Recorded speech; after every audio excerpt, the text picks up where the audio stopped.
Oke, pertama-tama kita langsung saja masuk setelah login, cari menu perizinan berusaha sebelah beranda, lalu ke pengembangan.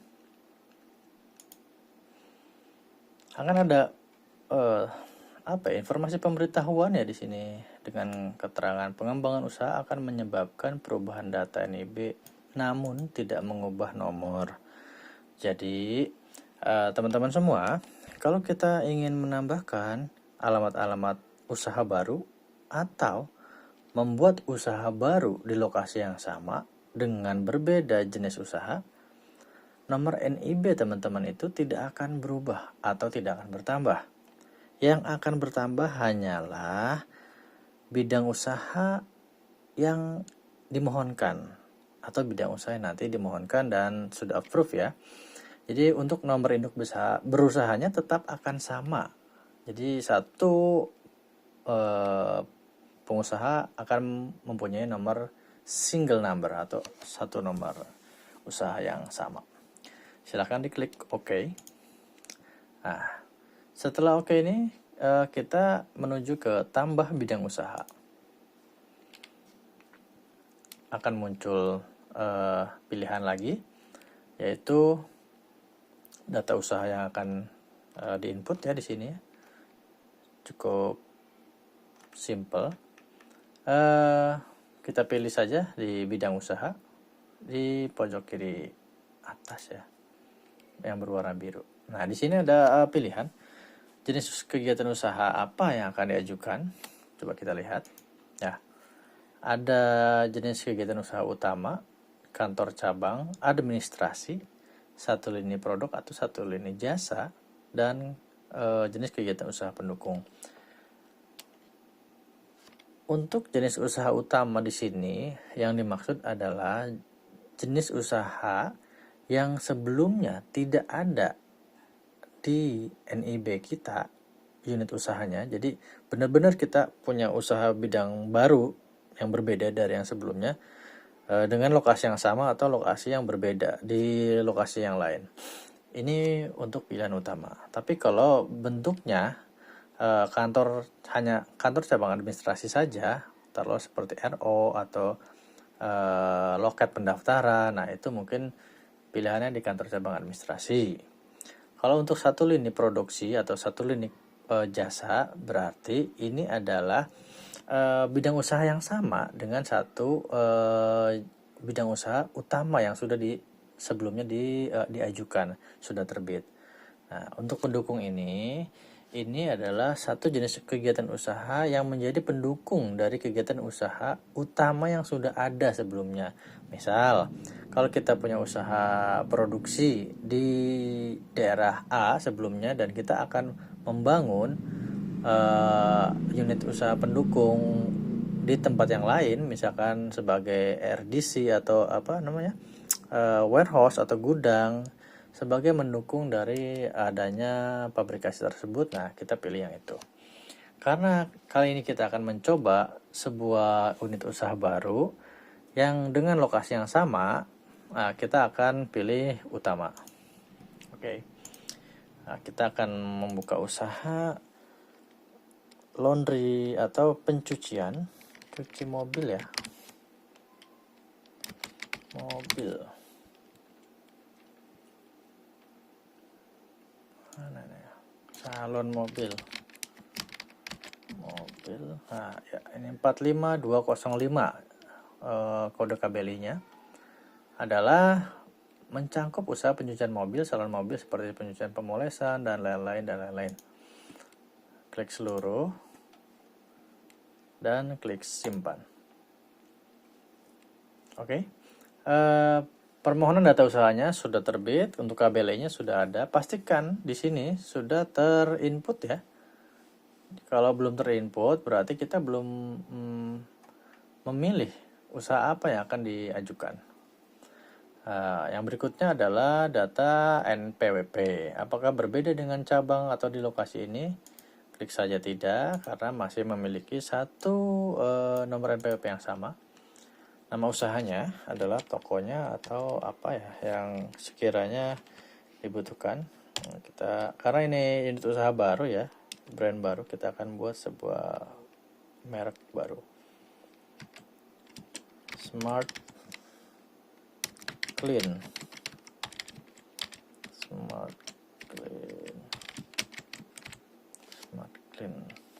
Oke. Yang kedua atau yang berikutnya adalah lokasi kegiatan usahanya, apakah ada di darat, hutan, atau laut. Klik saja darat. Luasnya kita masukkan 250, satuannya meter persegi, alamatnya ada di jalan. Ini masukkan sesuai dengan alamat lokasi yang sebenarnya ya.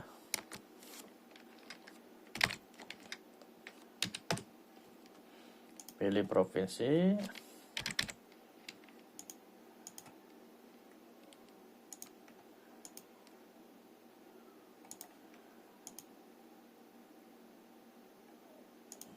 Oke, masukkan kode pos. Nah, ini garis lintang dan garis bujur kita bisa dapatkan di Google Map ya. Jadi silakan teman-teman buka Google Map-nya, dicari lokasi usaha teman-teman di mana, dan di situ teman-teman ada garis lintang dan garis bujurnya. Itu silakan dicek saja di Google Map. Dan ini perbedaan skala industri dan skala UMKM ya teman-teman. Kalau untuk UMKM ini hanya mengetik atau memasukkan data garis lintang dan bujur. Tapi kalau untuk skala industri itu yang harus dimasukkan adalah data poligon dalam bentuk SHP. Jadi untuk teman-teman yang OSS bidang industri itu lebih rumit dibanding yang jenis skala UMKM. Kita masukkan saja jenis lintangnya. Ini harus sesuai ya, jangan sampai salah. Next, lanjut ke apakah kegiatan usaha ini sudah berjalan. Kalau memang sudah berjalan, kita masukkan sudah. Tinggal dipilih bulannya, bulan apa. Nah, di sini apakah Anda akan melakukan pembangunan gedung?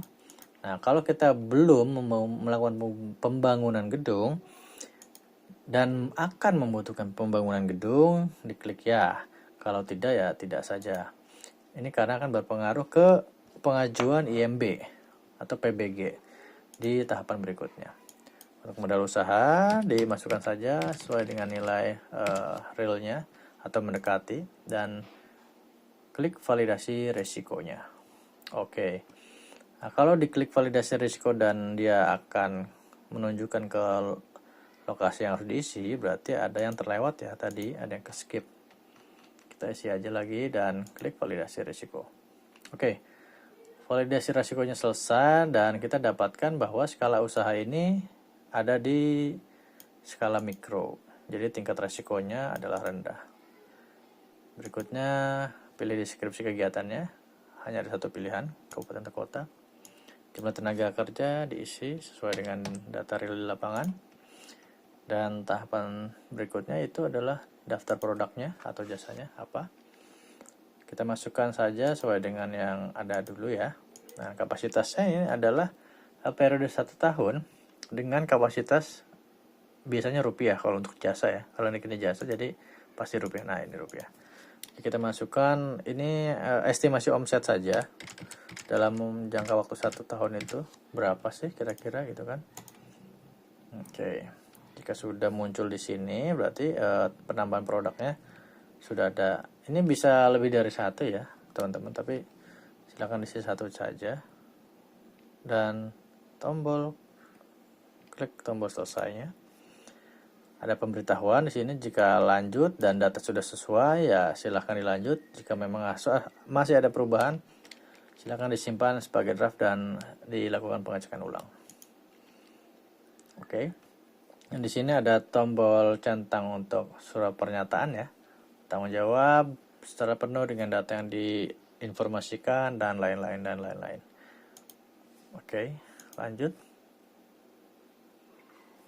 Nah, ada pemberitahuan bahwa pengembangan usaha akan menyebabkan perubahan data NIB, namun tidak mengubah nomor. Jadi yang tadi saya sebutkan di awal bahwa nomornya akan tetap 1 ya.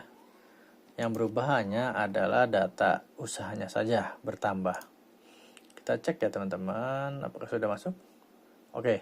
Nah, di sini untuk data pencucian salonnya, di sini salon mobil atau pencucian mobilnya dengan nama proyek atau brand Smart Clean sudah muncul dan dengan keterangan lengkap, dalam artian ini sudah kita bisa ajukan dengan cara dicentang di sini dan lanjut. Kalau ini tidak dilakukan, teman-teman tidak akan muncul di NIB walaupun sudah masuk ke tadi permohonan penambahan perizinan ya, tidak akan muncul di NIB-nya. Jadi harus diklik lanjut.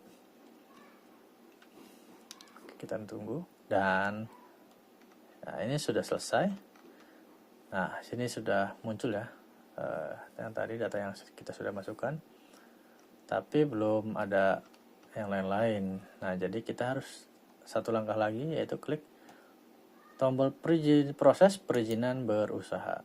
Nah, di sini ada pernyataan mandiri, self assessment, bersedia menjaga keselamatan, bersedia memenuhi kewajiban, dan pernyataan usaha mikro. Nah, ini penting ya. Jadi bahwa memang modal kita tidak lebih dari sekian M, bahwa memang kita masuk ke kategori mikro. Karena apa? Karena ada perbedaan persyaratan atau perizinan-perizinan yang memang jika usaha itu bukan UMKM atau mikro ya. Jadi ada yang harus ditambahkan kalau untuk industri, kurang lebih seperti itu. Ini yang terakhir, bahwa akan mematuhi pengelolaan dan pemantauan lingkungan hidup. Oke, dilanjut. Ini proses terakhir ya. Nah, jika sudah muncul demikian, silakan dicentang, jangan lupa dicentang. Karena ini step terakhir, kalau tidak dicentang ini tidak akan terbit NIB-nya. Nah, terbitkan perizinan berusaha, ini penting. Kita harus klik tombol biru nih. Oke, kita tunggu. Nah, di sini sudah terbit teman-teman, sudah berubah. Yang tadinya NIB-nya tidak ada keterangan terbitnya, di sini sudah ada NIB sudah terbit. Nah, kita akan cek di sini, kita unduh NIB-nya. Apakah benar sudah ada tambahan NIB untuk kode 45205? Nah, di sini 45205 pencucian salon dan mobil jalan raya. Sekarang dengan kategori ini resikonya rendah, NIB sudah terbit. Oke. Demikian teman-teman tutorial untuk menambah alamat usaha baru atau menambahkan usaha yang baru di alamat yang lama atau menambahkan usaha yang baru di alamat yang berbeda.